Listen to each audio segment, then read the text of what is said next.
Joining us now, Dr. Rob Wittman, Congressman, 1st District Republican. He's also a candidate for governor in Virginia 2017. That's going to be most likely decided in a nominating convention. Rob Wittman knows something about these conventions. He went through one. That's how he's got into Congress now, started at the bottom and worked his way up.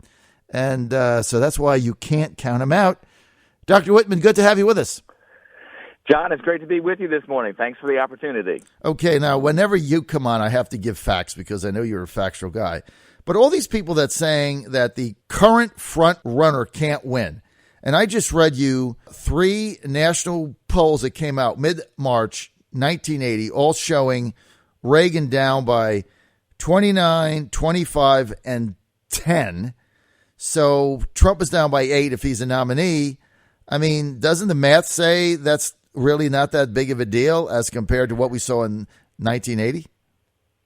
John, I think especially today as we see the political environment that we're in, I think many of the polls, first of all, don't reflect what's going to happen months down the road. But second of all, many times don't reflect what's going to happen a week down the road. Right. So I think you have to take all the polls with a grain of salt. I think the essential thing about this election period is that people are so frustrated with what they see not happening in Washington, with the direction they see of our country, with things happening in the executive branch. I think that's the wild card in all this. And on top of that, John, remember, too, that you have the potential nominee on the Democrat side, too, facing some serious issues with the current FBI investigation. So, again, that's another factor in all this. So I think you take the polling that you see today on the 2 likely nominees and toss it out the window. I think there's very little credence that you can put in that because things are going to change immeasurably between now and election time. So I think these are meant to, extend a dialogue that somebody would like to have about Donald Trump as the potential candidate and about Hillary Clinton as a potential Democratic nominee. We're looking more likely that would be the case. But I don't think that you can infer anything from polling that you see today. Yeah, they're too volatile. It's way too far out. Now, Dr. Wittman, are you running for national convention delegate in either your district or at the state convention at large?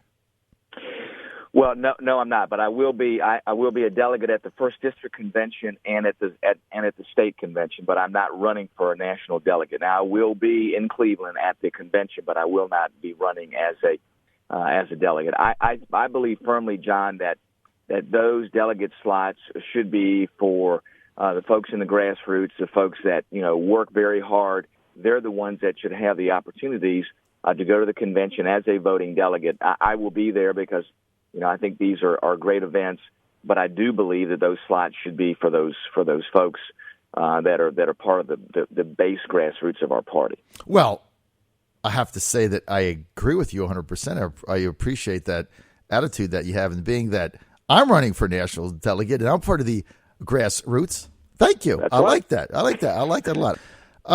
What's the deal now? The House unveils a budget. Where do we go from here?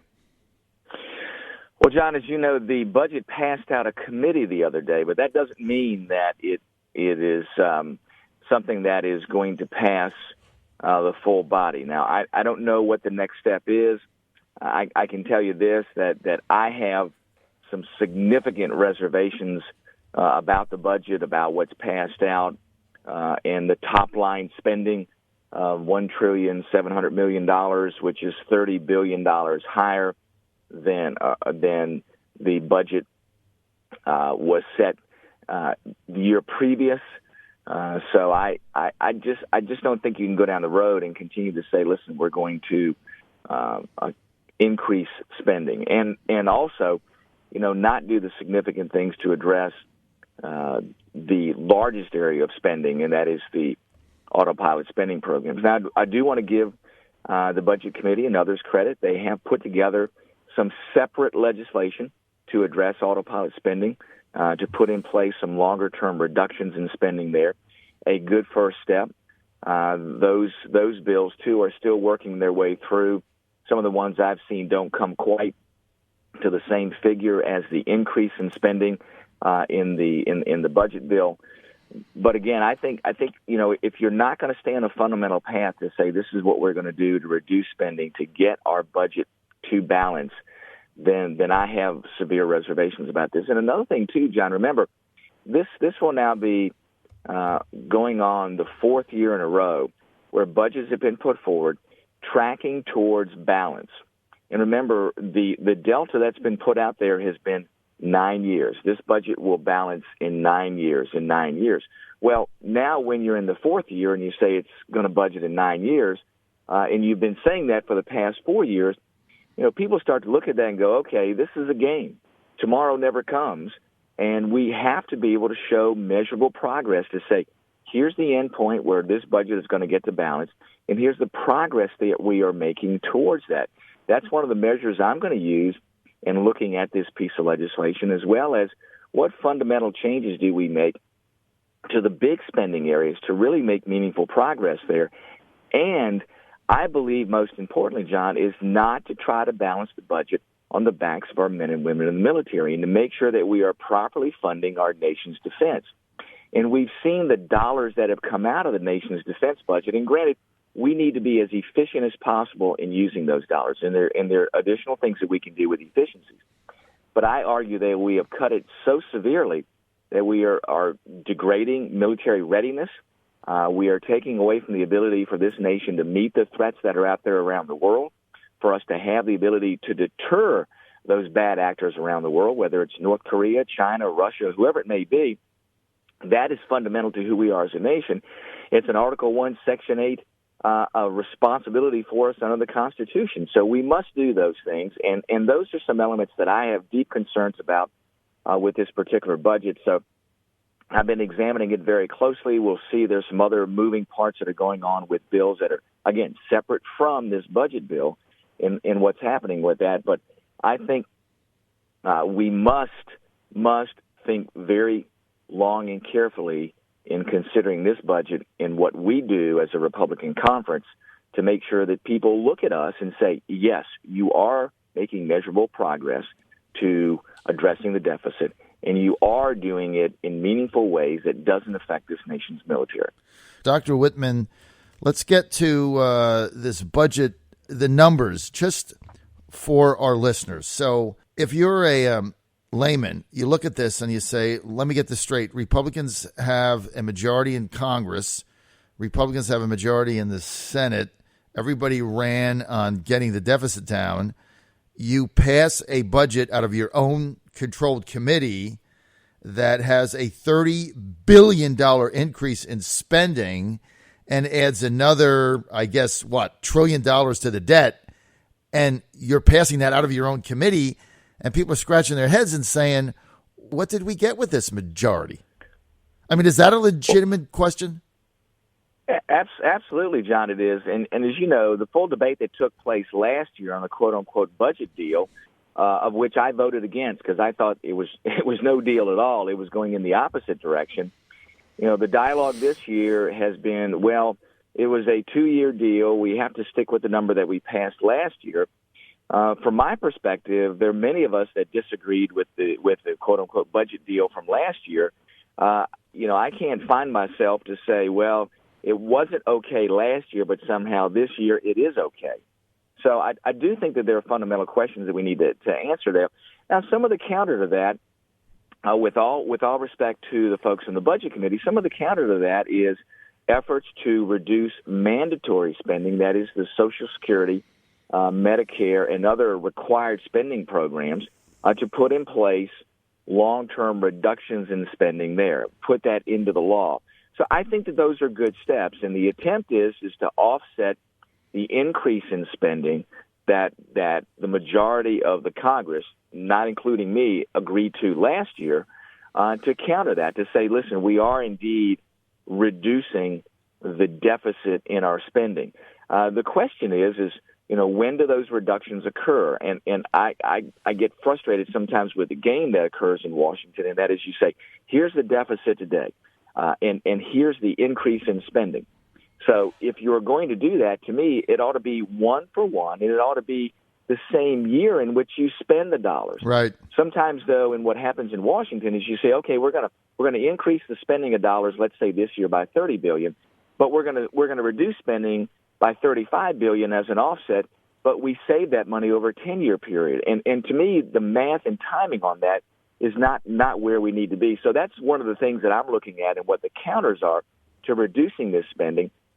And again, I think that's what frustrates people about Washington is that's not the way a business would run. You can't spend dollars today and say, oh, we're going to offset that by saving dollars over the next 10 years, because you're still in deficit on that savings for 9 of those years until you fully accrue those savings at the very end when you realize the full savings. So those are some of the things I think that frustrate people, and that in Washington, I think we have to have simple, straightforward, understandable efforts to reduce the deficit. And it's pretty simple. Get on track to reduce spending, get on track to especially reduce the spending in these mandatory programs. Right. And by doing that, I think you get to that end point in a real and discernible way for folks where they say, okay, I see it, I get it, I understand it. This is what I would do as a business person.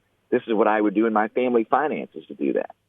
It's why Republican voters are frustrated. It's why they're turning to Trump. This is what the elites up there, they just can't understand what is going on in middle America. Dr. Wittman, I want to get to the international scene. Russia pulls out of Syria. Why, and what do we do now?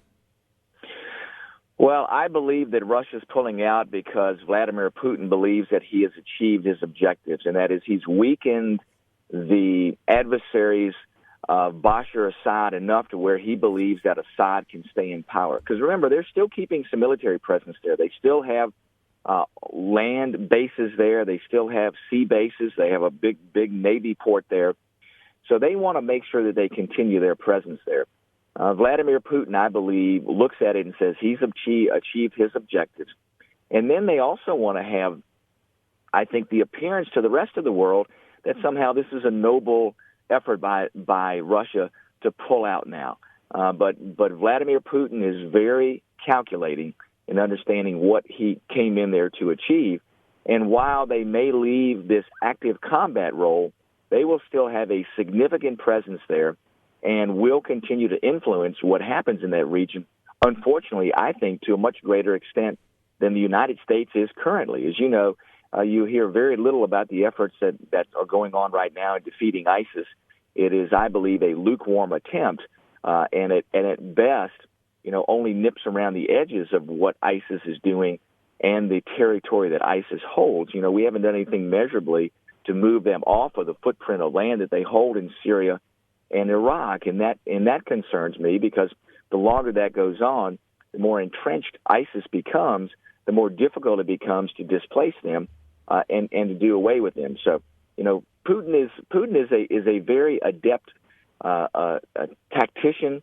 He understands what's going on there. I think in some instances more so than many of the other countries around the world, including the United States, looks at the region and sees what needs to be done in order to maintain, I think, an opportunity to defeat ISIS and make sure that we completely eliminate them from the region. Well, I don't think there's any math that makes that work without accepting the fact that Assad has to stay, because if you're obsessed, as I've been saying for a very long time, with taking Assad out, it's tough to get the other mission done. But you're right. No AUMF, no plan. ISIS just rolls along. And, hopefully we'll have a change to that soon. We're out of time. I want to thank Dr. Rob Wittman for being with us today. I want everybody to know he's also a candidate for governor of Virginia in 2017. He represents the 1st District of Virginia. You can get more information, whitman.house.gov, whitman.house.gov. Rob, thanks for being with us. John, thanks so much, and my best to all your listeners. We will see you in Harrisonburg, April 29th. We'll see you there. I get to stay at the Obenshain's house. I'm fired up. That'll be fun. Hey, she's a great cook, Rob. Suzanne is. I've heard that. Well, I experience it, and I'm no stranger to the fork. This is the John Fredericks Radio Show.